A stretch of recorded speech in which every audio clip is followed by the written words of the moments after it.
பரிகாரத்தை விட பூஜையை விட வலிமையானது இந்த 3 மந்திரங்கள்.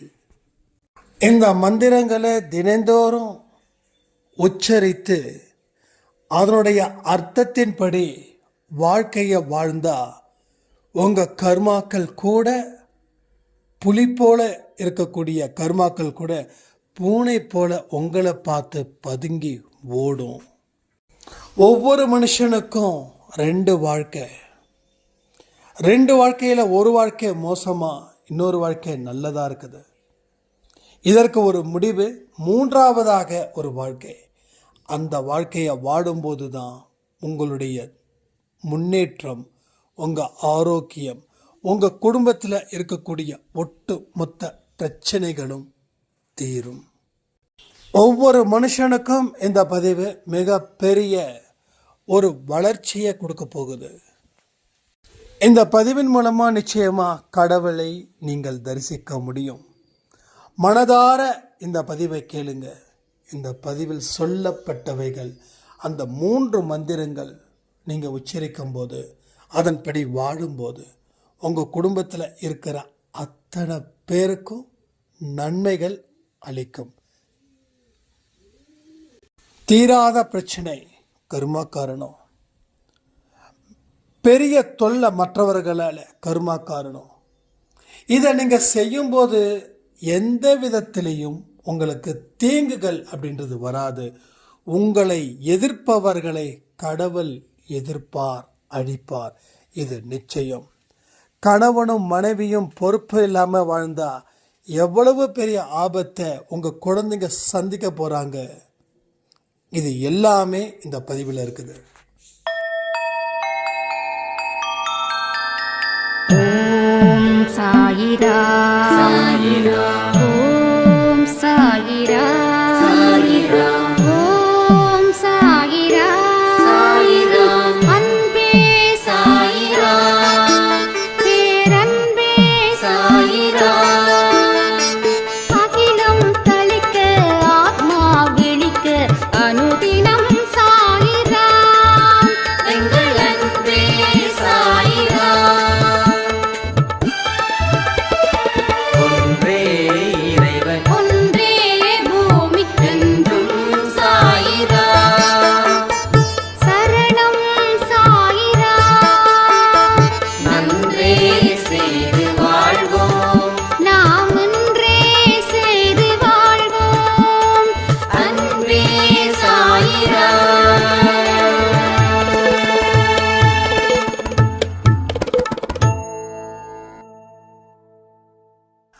சாயிரா. என் உயிரின் உயிரானவர்களே, ஒழுக்கத்தை ஃபாலோ பண்ணாம மனசை பரந்த நிலையில வைக்காம மற்றவர்களுக்கு உதவிகள் செய்யாம எந்த ஒரு வெற்றியையும் உங்களால பெற முடியாது. இது மிக முக்கியமான விஷயங்கள். இந்த 3 உங்களால் நிச்சயமா செய்ய முடியும். இங்க வானத்தில் இருந்து கீழே குதிச்சாதான் கடவுளுடைய அருள் பெற முடியும்னு சொல்லி கடினமான ஒரு டாஸ்கை உங்களுக்கு கொடுக்கல. உங்களால என்ன செய்ய முடியும், அதை எப்படி எளிதாக செய்ய முடியும், இந்த எளிதாக செய்யக்கூடிய இந்த பயிற்சிகள் மூலமா உங்க வாழ்க்கையில் எந்த அளவுக்கு கடவுளுடைய அருளை பெற முடியும், கடவுளுடைய அருளை பெற்று ஒரு மனுஷனுக்கு எவ்வளவு பெரிய கர்மாக்களையும் ஈஸியாக கடக்க முடியும், இதை பற்றி தான் இந்த பதிவுங்க. இந்த 3 விஷயத்தை செய்ய முடியாதா? இந்த 3 விஷயம் அவ்வளவு என்ன பெரிய கஷ்டம்? இந்த 3 விஷயத்தால் நம்ம வாழ்க்கை மாறப்போகுது அப்படின்னும் போது இது ரொம்ப எளிமையாக இருக்குது, ரொம்ப தெளிவாக இருக்குது. அதற்கு உண்டான நேரமும், அதற்கு உண்டான இடமும், அதற்கு உண்டான காலமும் உடனுக்குடனே கூடி வருது. இது இன்னொருத்தவங்க மூலமாக தான் செய்யணும் அப்படின்லாம் இல்லை, காத்திருக்க வேண்டிய அவசியமும் இல்லை. உடனுக்கு உடன் நடக்கக்கூடிய விஷயங்கள் தான் இவைகள் அனைத்துமே. இந்த மூன்று விஷயத்தை தொடர்ந்து நீங்கள் கடைப்பிடிக்க ஆரம்பத்தில் கொஞ்சம் கடினமாக இருக்கும். ஆனால் அதை நடைமுறைப்படுத்த ஆரம்பிச்சிட்டோம் அப்படின்னா ரொம்ப எளிதாக இந்த மூன்றையும் நாம் செய்து முடித்து கடவுளுடைய அருளை பெற முடியும். என் வாழ்க்கை எனக்கு சரியில்லை, என் வாழ்க்கை பல கஷ்டத்தை தாங்கிக்கிட்டு இருக்குது, உதவி செய்ய ஒருவனும் இல்லை, இது எல்லாம் உங்களுடைய உச்சக்கட்ட வெறுப்பினுடைய ஆழம். அந்த ஆழத்தை தான் நாம் சரி பண்ணணும். நாம் என்றைக்குமே அப்போ இது எல்லாமே விரக்தியோட உச்சம். இந்த விரக்தியோட வாழ்க்கையை நீங்கள் வாழணுமா, இல்லை விருப்பப்பட்டு வாழ்க்கையை வாழணுமா? நல்லா புரிஞ்சுக்கோங்க. அளவுக்கு அதிகமாக கோபப்படும் போது உடலில் இருக்கக்கூடிய ஒரு உறுப்புகளும் பிரச்சனைகளை கொடுத்துக்கிட்டே இருக்கும். ஒரு உறுப்புகளும் முதல்ல இதயம் பலகீனமாகும், அடுத்தது ஒவ்வொரு உறுப்புகளா. இங்கே நம்ம சாப்பிட்ற சாப்பாடால் மட்டும் உடலுக்கு நோய் வரல. நீங்கள் இப்போ வரைக்கும் வச்சிருக்கக்கூடிய கோபம், வெறுப்பு, விரக்தி, இந்த மூன்றுகள் உங்கள் வாழ்க்கையையே நாசமாக்க வைப்பவைகள். அப்போ இந்த நாசமாக்கக்கூடிய இந்த மூன்றையும் இந்த மூன்று பயிற்சியின் மூலமாக ஒரு திடமான, ஒரு நம்பிக்கையான, ஒரு சந்தோஷமான, ஒரு ஆரோக்கியமான வாழ்க்கையை வாழ முடியும், வெல்ல முடியும். வாழ்க்கை வாழ்வதற்கே அப்படின்னு ஒரு ஆடோடைய பாடலை நாம் சொந்தம் கொண்டாட முடியும். ஸோ வாழ்க்கை அப்படின்றது இப்போ வரைக்கும் நான் சொல்கிறேனே, இந்த நொடி வரைக்கும் நான் என்ஜாய் பண்ணுறேன். அப்போ நீங்கள் கேட்கலாம், அப்போ உங்களுக்கு கஷ்டமே இல்லையா? என்னோட கஷ்டத்தை நான் நினைக்க ஆரம்பிச்சேன்னா இந்த நொடி எனக்கு துன்பமாக போகும். அப்போ எல்லா மனுஷனுக்கும் தான் இருக்குது. இங்கே நிறைய பேருக்கு என்னென்னா, அவருக்கு என்னப்பா, அவர் நினச்சதெல்லாம் கிடைக்குது, அவர் அப்படி தான், அவருக்கு எந்த குறையும் இல்லை, அதனால் அவர் பாயிண்ட் அள்ளி விடுவார். நமக்கு லட்சம் குறை இருக்குது அப்படின்னு நீங்கள் சொல்லுவீங்க. ஆனால் உங்களுக்கு லட்சம் குறை தான் இருக்குது. ஆனால் அந்த ஆண்டவன் சத்தியமாக சொல்கிறேன், எனக்கு கோடி குறை இருந்தது, நான் ஆண்டவன் மேலே சத்தியம் பண்ணுறேன். ஏன் தெரியுமா? உங்களுடைய பிரச்சனைகளை நீங்கள் தீர்க்க முடியுன்றதுக்காக. அப்போ நானும், நீங்கள் ஏதாவது லட்சத்தில் தான் லட்சத்தில் தான் துன்பத்தை வச்சிங்க, நான் கோடியில் துன்பத்தை வச்சேன். இப்போ நீங்கள் பெரியவனா இல்லை நான் பெரியவனா? அனுபவத்தில் சொல்கிறேன். அப்போது அந்த அடிப்படையில், அந்த அனுபவத்தில் தான் இங்கே நான் கத்திக்கிட்டு இருக்கேன் உங்ககிட்ட. ஸோ அவர்கிட்ட என்ன கேட்டாலும் அது நிச்சயமாக கிடைக்கும். ஆனால் புரிஞ்சு கேட்கணும், தகுதியை வளர்த்துக்கிட்டு கேட்கணும். இந்த கோபத்தில் வச்சுக்கிட்டு, இந்த விரக்தியில் வச்சுக்கிட்டு, இந்த சாமி கோயிலுக்கு போகிறது, சாமி முன்னாடி அழுவுறது, இதெல்லாம் அவர் ரசிக்கிறதே இல்லை. உங்கள் பிள்ளைக்கு நீங்கள் எல்லாமே செஞ்சு தரீங்க, அவன் உங்ககிட்ட குறைப்பட்டு அழுதானா என்ன பண்ணுவீங்க? பைத்தியக்காரன்னு சொல்லுவீங்களா இல்லையா? அதே போல தான் கடவுள் இங்கே சொல்கிறாரு, உங்ககிட்ட எல்லாமே கொடுத்ததை நினச்சி பெருமைப்படாமல் இல்லைன்னு நினச்சி அழுதுகிட்டு இருக்கியே, உன்னை விட மட சாம்பிராணி உலகத்தில் எங்கேயுமே இல்லை. அப்போ இருக்குது என்னன்னு பாருங்களேன், கொஞ்சம் பாருங்களேன். என்ன இருக்கு? பணம் இல்லைன்னா மனிதர்கள் இருப்பாங்க, மனிதர்கள் இல்லைன்னா பணம் இருக்கும். அப்போ இந்த பணத்தை வச்சு நீ நிறைய பேருக்கு உதவிக்க செஞ்சுப்பாரு, எல்லோருடைய மனசுலையும் ராஜா போல நீ இருப்ப. அப்போ எது இருக்குதோ அதை எடு, அதை வெளியில் கொடு. பணம் இல்லை அப்படின்னா உனக்கு நல்ல மனசு இருக்குது, உன் மனசின் படி, உன் மனசில் இருக்கக்கூடிய அன்பை சாய் குடும்பத்துக்கு மட்டும் இல்லை, எல்லா உயிரினத்துக்கும் கொடு, அளவில்லாமல் கொடு. அப்படின்னா என்ன கொடுக்கணும் அப்படின்னா உங்களையே நீங்கள் தரணும். எப்படி தரணும்? எல்லாருக்காகவும் பிரார்த்தனை பண்ணுங்க. எவ்வளோ அழகாக இருக்குல்ல சொல்லக்கூடிய வார்த்தை. எல்லாருக்காகவும் பிரார்த்தனை செய்யுங்களேன். எல்லாரும் நல்லா இருக்கணும் சொல்லி பிரார்த்தனை பண்ணுங்களேன். கடவுள் உங்களை சோதிக்கவே மாட்டாருங்க. நான் நிச்சயமா சொல்றேன், கடவுள் சோதிக்க மாட்டாரு.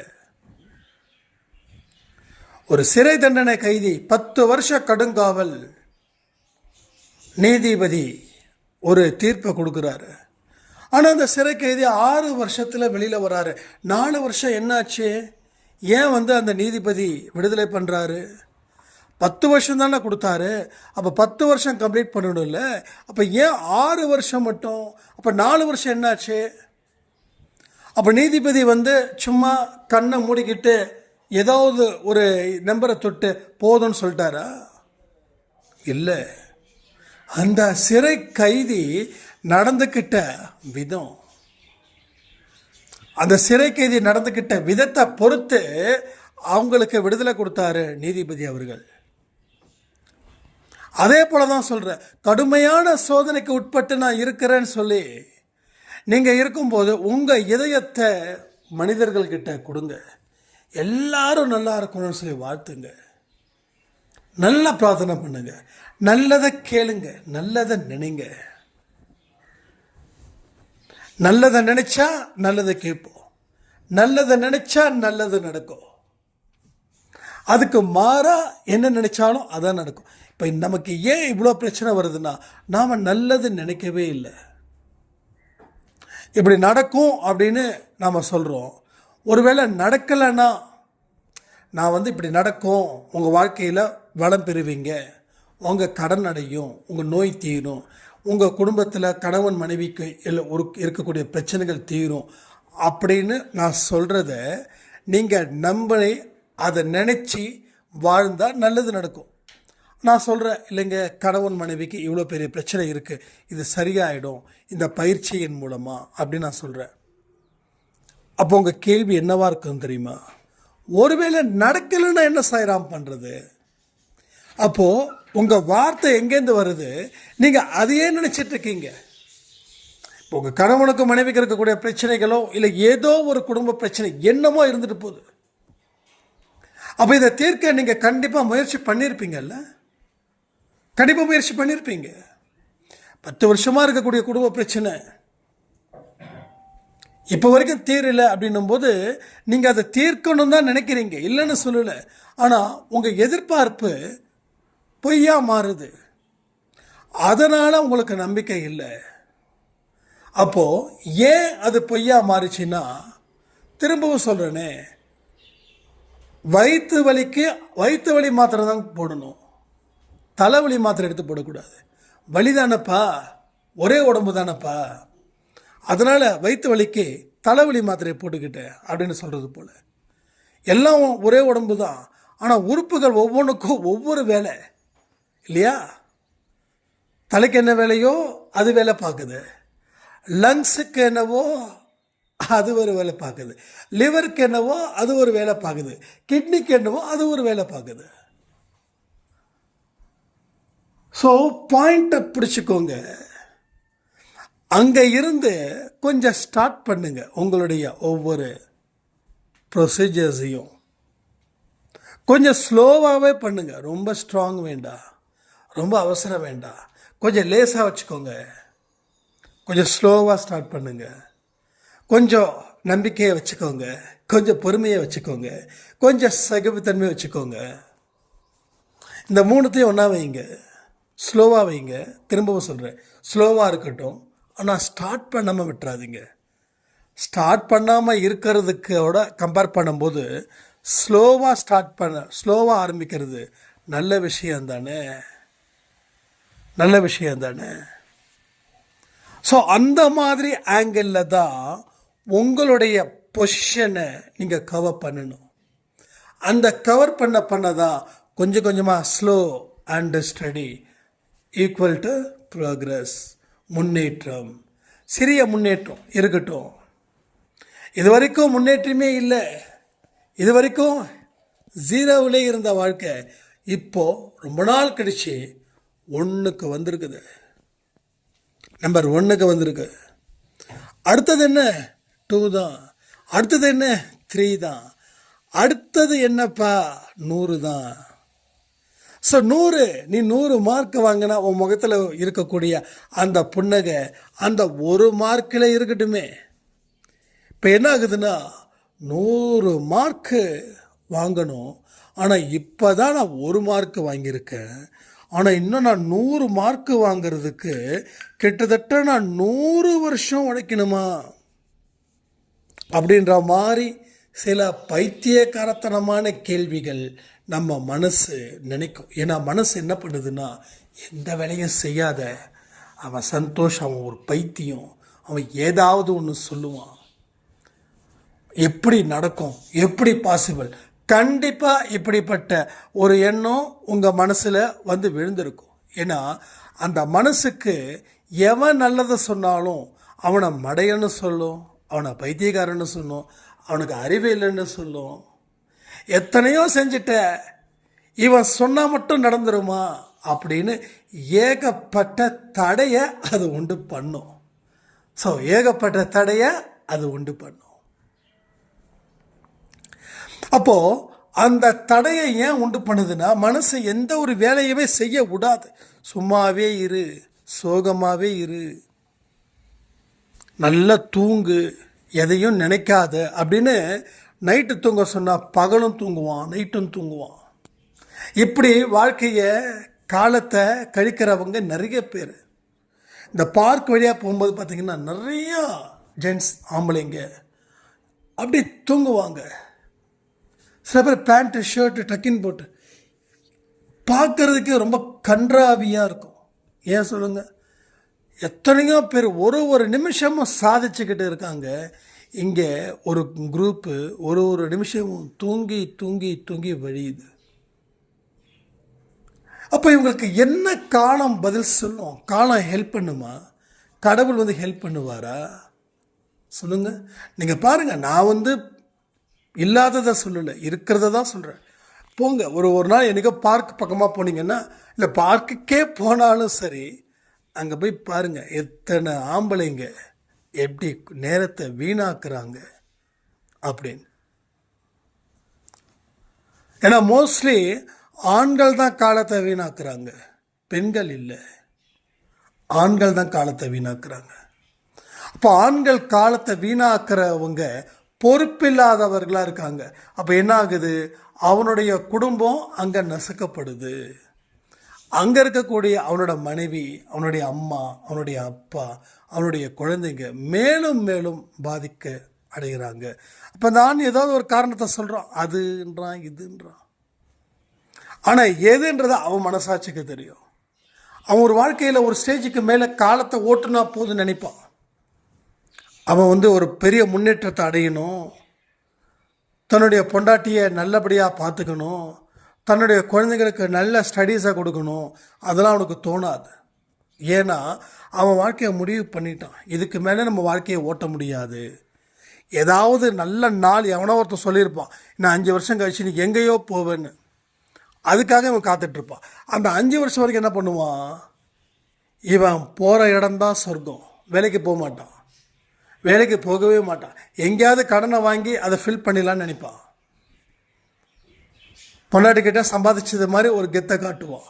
ஆனால் எங்கேயோ அழுது புரண்டு கடனை வாங்கியிருப்பான். இது நிறைய ஆம்பளைங்க பண்ணுறாங்க. அதாவது திறமையான ஆம்பளைங்கள், ஜென்ஸுங்க கூட இந்த விஷயத்தை பண்ணுறாங்க. ஆனால் இதெல்லாம் ரொம்ப வருத்தமாக இருக்குது. நான் உங்கள் மேலே சத்தியமாக பரிதாபப்படலை. 6 அறிவு படித்த கடவுள் கொடுத்த அறிவை ஏன் இப்படி பாடாப்படுத்தி எடுக்கிறீங்க?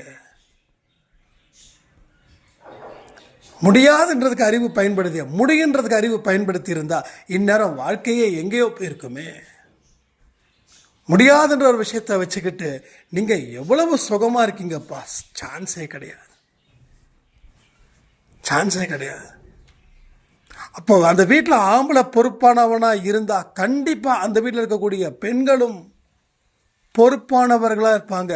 ஆண்கள் பொறுப்பு இல்லை அப்படின்னா பெண்ணும் பொறுப்பில்லாதவர் போல தான் இருப்பாங்க. நான் சொல்கிறது நிறைய பேர் வீட்டில் மெஜாரிட்டியாக சொல்கிறேன், மைனாரிட்டியாக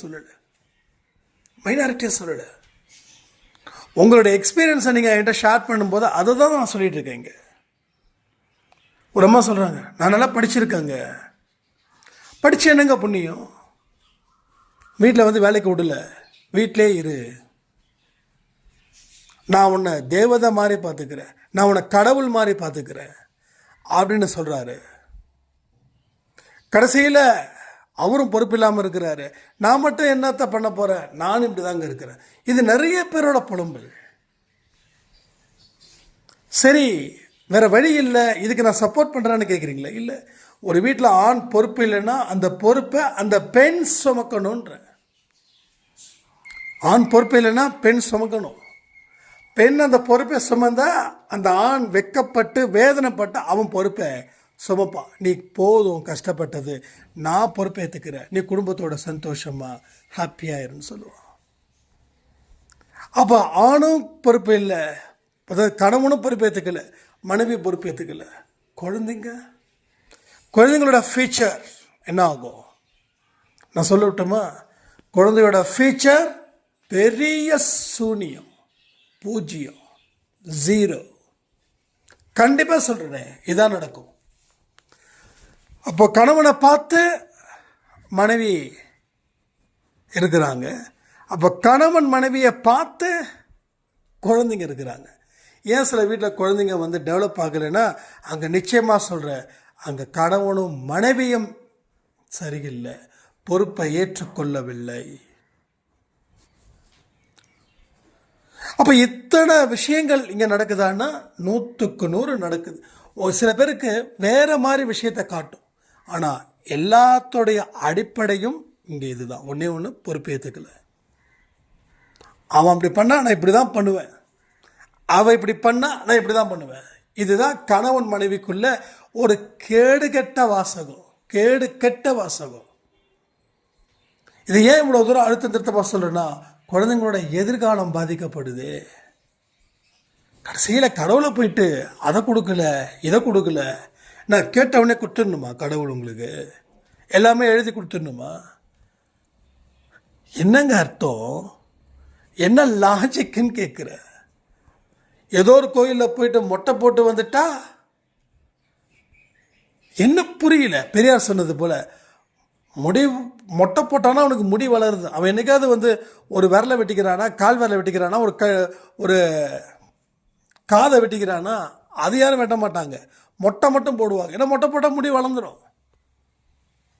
அப்போ எல்லாம் மனுஷங்க என்ன பண்ணுறான்? கடவுளை செமையாக ஏமாத்துறான். கடவுளை ஏமாத்துறானா இல்லையா? இது நான் இந்த பாயிண்ட்டு பெரிய பாயிண்ட்டு நீங்கள் நினைக்க வேண்டாம், உண்மையாக தானே. கோயிலுக்கு போயிட்டு மொட்டை போட்டால் முடிச்சிருச்சு. நீங்கள் மொட்டைலாம் போட வேண்டாம், காணிக்கையாக உங்களோட ஒரு காதை கொடுத்துருங்க, இல்லை ஒரு கண்ணை நோண்டி கொடுத்துருங்க, இல்லை ஒரு விரலை வந்து வெட்டி கொடுத்துருங்க. முடியுமான்னு கேட்குற? முடியாதுல்ல.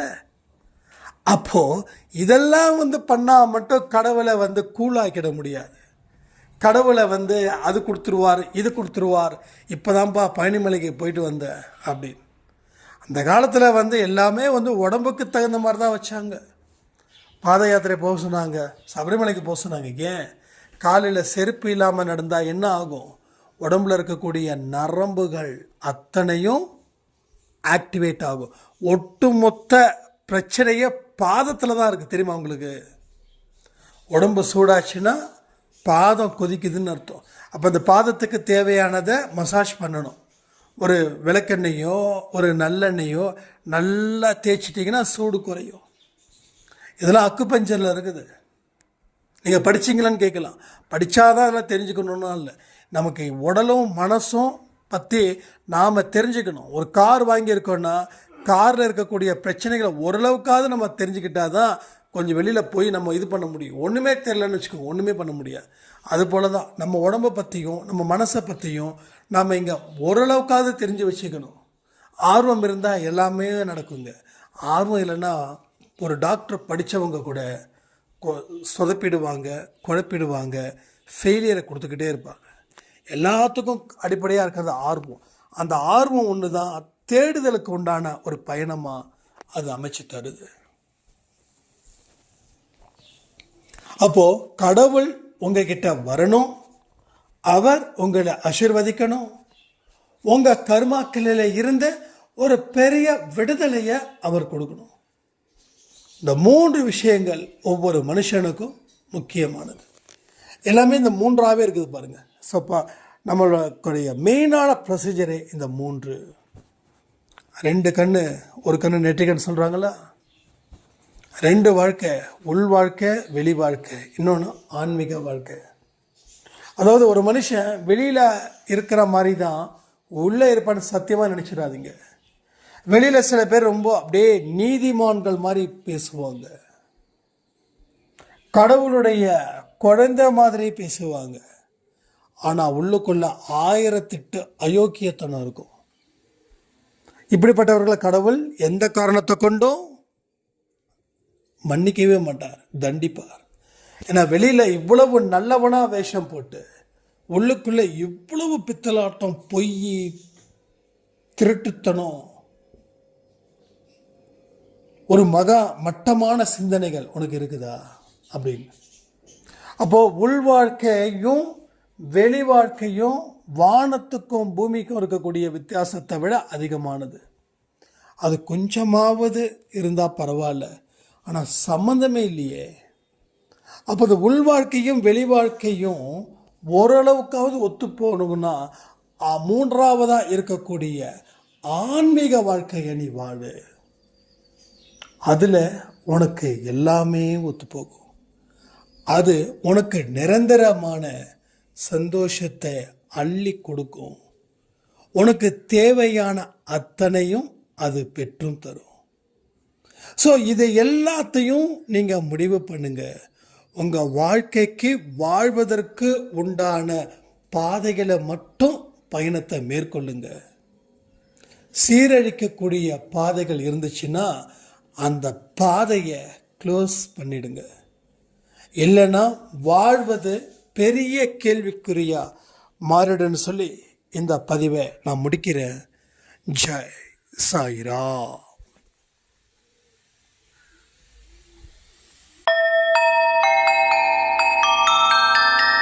ஓம் சாயிரா சாயிரா ஓம் சாயிரா சாயிரா ஓம் சாயிரா சாயிரா அன்பே சாயிரா பேரன்பே சாயிரா அகிலம் தளிக்க ஆத்மா விழிக்க அனுதினம் சாயிரா எங்கள் அன்பே சாயிரா.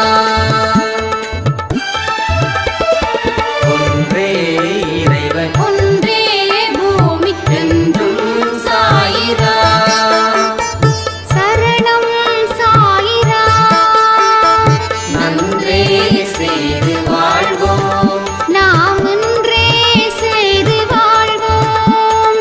அன்பே சாயிரா.